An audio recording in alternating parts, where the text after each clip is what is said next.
Hello बच्चों, चलिए प्रश्न पढ़ते हैं। प्रश्न में हमें दिया है निम्न के आधार पर कोलाइडी विलयनों को किस प्रकार वर्गीकृत किया है।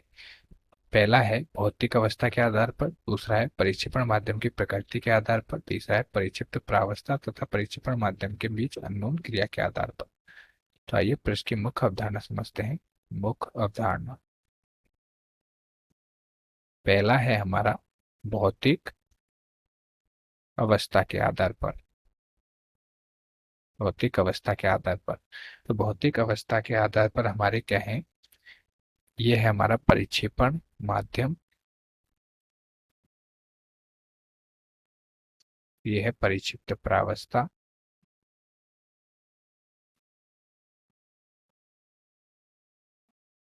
प्रावस्था, और ये है कोलाइडी तंत्र।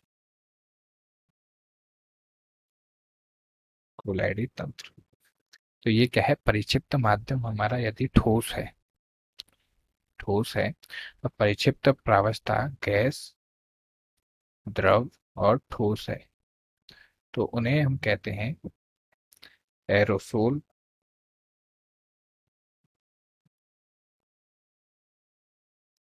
सोल और ठोस सोल। परिक्षिप्त माध्यम हमारा क्या है, परिक्षेपण माध्यम यदि द्रव है, और परिक्षिप्त प्रावस्था क्या है, गैस, द्रव, ठोस। गैस, द्रव, ठोस, तो हमारा क्या होता है, यदि गैस है तो होता है एरोसोल, द्रव है तो पायस, और ठोस है तो जैव। और यदि ये हमारा क्या है, गैस है, और ये है हमारा द्रव, ये होगा झाग। और यदि ये हमारा गैस है और परिक्षिप्त प्रावस्था हमारी क्या है, ठोस है, तो वो होगा ठोस सोल। ये हमारा क्या है, ठोस है, तो ये होगा ठोस सोल। इस प्रकार से दूसरा है परिक्षेपण माध्यम की प्रकृति के आधार पर।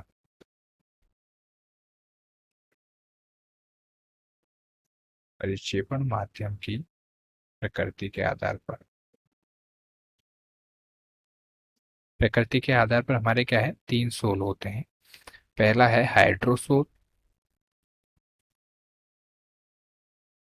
दूसरा है एल्कोसोल,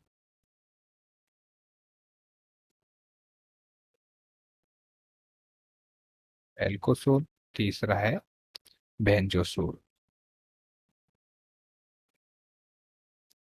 इसमें हमारा क्या है, परिक्षेपण माध्यम, इसमें जल है, एल्कोसोल में एल्कोहल है, और इसमें हमारा बेंजीन है। और अननोन क्रियाओं के आधार पर, अननोन क्रियाओं के आधार पर दो प्रकार से। पहला है द्रव स्नेही, द्रव स्नेही, और दूसरा है द्रव विरोधी, द्रव विरोधी। इस प्रकार इनका क्या है, वर्गीकरण किया गया है। तो आशा करता हूँ आपको प्रश्न समझ में आया होगा। धन्यवाद।